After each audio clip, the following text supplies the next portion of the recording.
ಎಲ್ಲ ಇದ್ದು ಏನು ಇಲ್ಲದ ಹಾಗೆ ಬದುಕಿರುವ ಆಕಾಶ ನೋಡದ ಕೈಯ ನೆನೆದು ಪ್ರೀತಿ ಹಂಚಿರುವ ಜೊತೆಗಿರು ನೀನು ಅಪ್ಪನ ಹಾಗೆ ಹಣ್ಣೆಲೆ ಕಾಯೋ ವಿನಯದಿ ಹೀಗೆ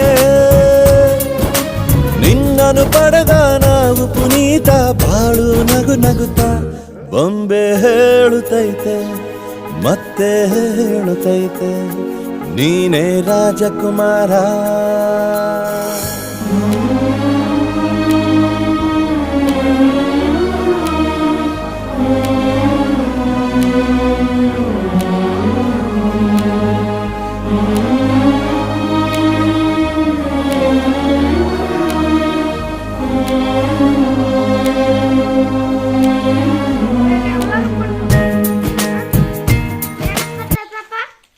ಎಲ್ಲಾರು ಕೊಡ್ಬೇಕು.